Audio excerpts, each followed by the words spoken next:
Hello everyone, मैं हूँ doctor टीना शर्मा और आज हम बात करने वाले हैं नेचुरल प्रेगनेंसी। अगर आप लोग ट्राई कर रहे हैं तो ओव्यूलेशन के बाद कुछ गलतियाँ होती हैं जो ज़्यादातर फीमेल्स कर देती हैं, जिसकी वजह से इम्प्लांटेशन नहीं होता या फिर इम्प्लांटेशन होने के बाद भी जो है स्पॉन्टेनियस मिसकैरेज हो जाता है आपके पीरियड आने से पहले ही, और आपको ऐसा लगता है कि आपके पीरियड्स आ गए हैं और आप कंसीव नहीं कर पा रहे हैं। तो आज हम उन्हीं गलतियों के बारे में बात करेंगे। तो सबसे पहले आपको अपना ओव्यूलेशन ट्रैक करना चाहिए। मैंने इस चैनल पर काफ़ी वीडियोस बनाए हैं, आप देख सकते हैं अपनी ओव्यूलेशन विंडो। अगर आपके साइकिल जो है रेगुलर है तो भी मैंने बताया हुआ है, और इरेगुलर अगर आपके पीरियड्स हैं तब भी आप अपना ओव्यूलेशन विंडो निकाल सकते हैं। ओव्यूलेशन विंडो मीन्स कुछ टाइम होता है जिसमें आपका एग रिलीज़ होता है। 3 से 4 दिन तक आपको उसमें हस्बैंड से संपर्क रखना होता है। उसके बाद आपको कुछ प्रिकॉशंस लेने होते हैं ओव्यूलेशन विंडो के बाद। तो सबसे पहले तो अपना ओव्यूलेशन विंडो आप पता करेंगे और उसके बाद आप प्रिकॉशंस लेंगे ओव्यूलेशन विंडो ख़त्म होने के बाद। सबसे पहले आपको सिर्फ अपने हस्बैंड से संपर्क यानी कि रिलेशन जो बनाना है उस ओव्यूलेशन विंडो में बनाना है। उसके बाद आपको अवॉइड करना है। क्वेश्चन मुझसे पूछा गया कि कैसे पता लगेगा, हमारे तो इरेगुलर पीरियड्स हैं। तो मैंने वीडियोस बनाए हुए हैं, आप उसमें जाकर देख सकते हैं, मैं लिंक डिस्क्रिप्शन में दे दूँगी। दूसरा है, आपको बहुत ज़्यादा भारी काम नहीं करना है, भारी वजन नहीं उठाना, भारी सामान को इधर उधर सरकाना नहीं, पुल नहीं करना, पुश नहीं करना, खींचना नहीं, सरकाना नहीं होता।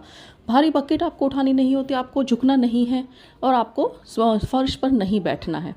ये सारी चीज़ों का आपको ध्यान रखना है, क्योंकि आपकी इससे इम्प्लांटेशन फेल हो सकती है। तीसरा है, आपकी इम्प्लांटेशन को सपोर्ट करने के लिए कुछ विटामिन और मिनरल्स की ज़रूरत होती है बॉडी को।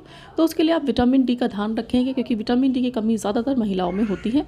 तो आप सुबह की आधा से पौना घंटा धूप लेंगे। सुबह की धूप, अगर सर्दियाँ हैं तो आप दिन में भी ले सकते हैं, और अगर अपने डॉक्टर से पूछकर सप्लीमेंट्स भी ले सकते हैं विटामिन डी के। इसके अलावा आप फ्रूट्स और वेजिटेबल पर बहुत ज़्यादा ध्यान देंगे। लाल कलर, गहरे रंग के फ्रूट्स, लाल और हरे, और सब्जियां आपको ज़्यादा खानी है। आपको विटामिन सी पे ध्यान देना है। बहुत ज़्यादा खट्टा नहीं खाना है आपको कुछ भी, लेकिन हाँ, आप नींबू पानी ले सकते हैं। बहुत ज़्यादा खट्टा जैसे कि इमली वगैरह है, आपको बहुत ज़्यादा खट्टे अंगूर हैं, बहुत ज़्यादा खट्टे संतरे हैं, आपको ये सब चीज़ें अवॉइड करनी है। लेकिन हाँ, विटामिन सी के लिए आप नींबू पानी ले सकते हैं, थोड़े से मीठे संतरे खा सकते हैं। इस तरीके से आपको अपनी डाइट में डेली शामिल करना है। कुछ भी चीज़ बहुत ज़्यादा अमाउंट में नहीं खानी कि आप दिन में 6 संतरे खा रहे हैं, तो इस तरीके से नहीं करना है। आप जितने भी चीज़ें लेंगे खाने की, वो लिमिटेड अमाउंट लेंगे, बहुत ज़्यादा एक्सेस नहीं खाना है, बहुत ज़्यादा अमाउंट में नहीं खाने हैं कोई भी चीज़। इसके अलावा बाथ टब का इस्तेमाल आपको नहीं करना है। आपको अगर बाल्टी डब्बे से ही नहाना है, और आपको क्विक बाथ लेना है, बहुत देर तक आपको नहाते नहीं रहना है। इसके अलावा कुछ लोगों के हाथ पैर ठंडे रहते हैं बहुत ज़्यादा, तो ऐसे में आप अपने हाथ पैरों को गर्म रखेंगे। हीटर के सामने नहीं करेंगे गर्म। आप हाथों को मल सकते हैं। अगर सर्दियाँ हैं तो आप हाथों में ग्लव्स और पैरों में सॉक्स पहन सकते हैं। अगर फिर भी रखते हैं तो आपको गर्म पानी में अपने हाथ पैर थोड़ी देर के लिए रख सकते हैं, जिससे कि वो जो है ज़्यादा ठंडे ना हो, क्योंकि अगर आपके हाथ पैर ठंडे रहते हैं तो उसमें इम्प्लांटेशन में काफ़ी फ़र्क पड़ता है। इसके अलावा आपको शुगर से बनी चीज़ों पर परहेज़ करना है। चाय कॉफ़ी का परहेज़ करना है। कुछ सब्जियां हैं और कुछ फल हैं जो आपको नहीं खाने हैं। सब्जियों में बथुआ और बैंगन आपको नहीं खाना है, और फ्रूट्स में आपको कच्चा पपीता नहीं खाना है, खट्टे अंगूर नहीं खाने हैं। चीकू आप अवॉइड करेंगे कुछ टाइम तक, जब तक कि आपकी प्रेगनेंसी कंफर्म नहीं हो जाती।